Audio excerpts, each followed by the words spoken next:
Welcome to the Embrace Strength podcast. I'm your host, Ashley Crocker. I am an experienced trainer and active life professional. I work with people who are struggling with nagging pain to get back to the activities they love without fear of re-injury. This podcast is here to educate and provide value to you on all things health, fitness, staying active, and personal development. Let's dive in.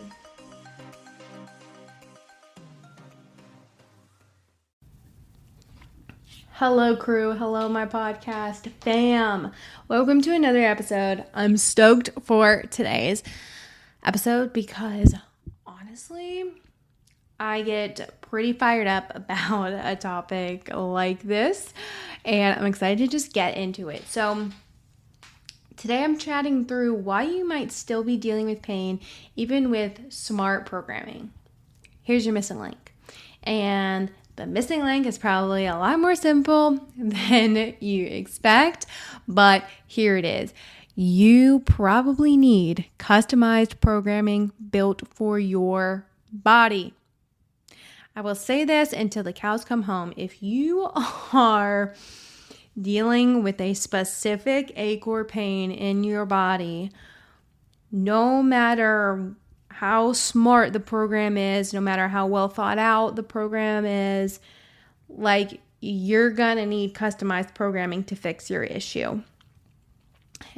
It doesn't matter how intelligent the progression is or if it's the right amount of volume or whatever, like you can't expect general programming to fix a specific issue, especially if it's an issue you've been dealing with a long time, okay?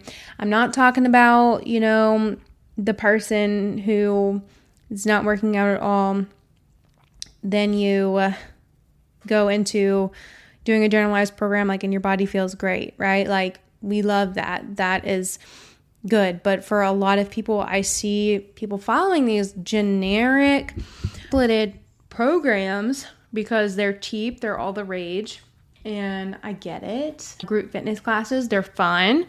But like I said, if you have a specific issue that has not been going away, you need to look at your programming and it just may not be right for you in this season.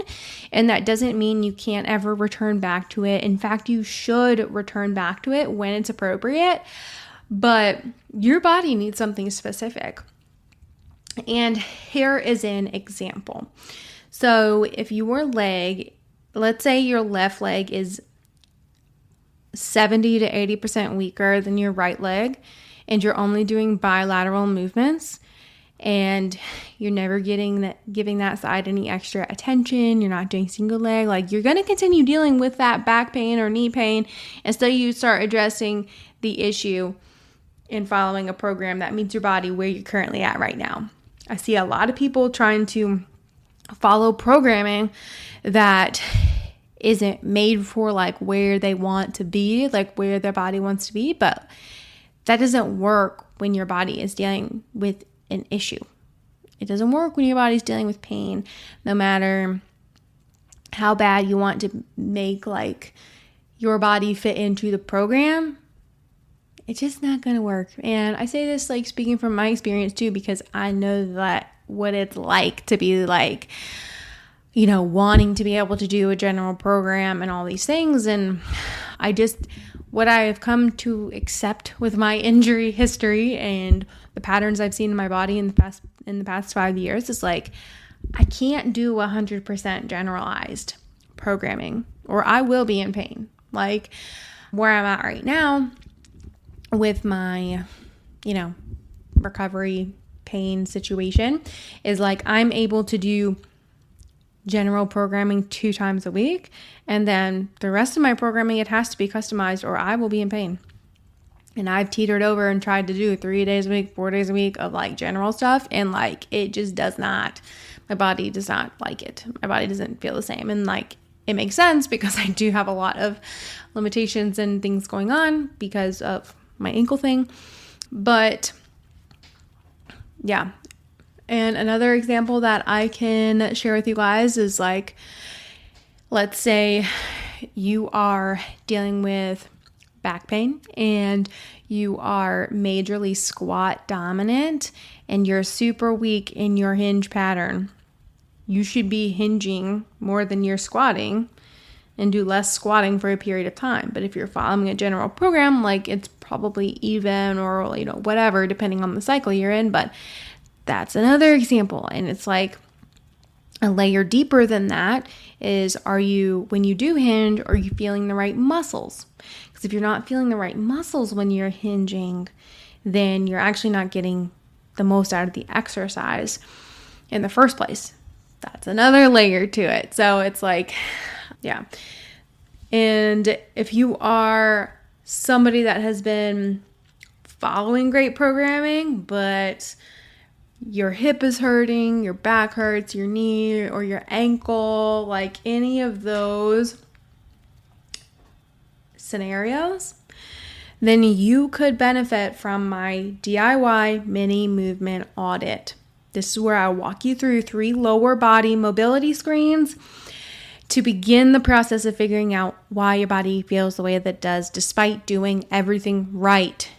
And especially if you resonate with this episode, like you should do the mini movement audit because it will give you a glimpse into like, hey, this might be a part of the puzzle piece here, right?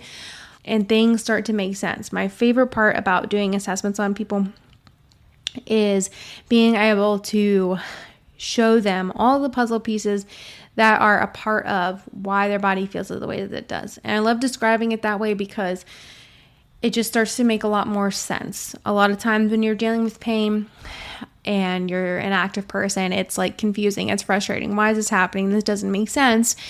And you might have had people tell you like, oh, this is just the way it is, or like there's nothing you can do about that or whatever, and it makes you feel like frustrated and lost and like your body doesn't make sense. But when you break things down like this, you look at mobility, joint by joint, strength, side to side, front to back, all the things, you get a much clearer picture of like, this is exactly why your body feels the way that it does.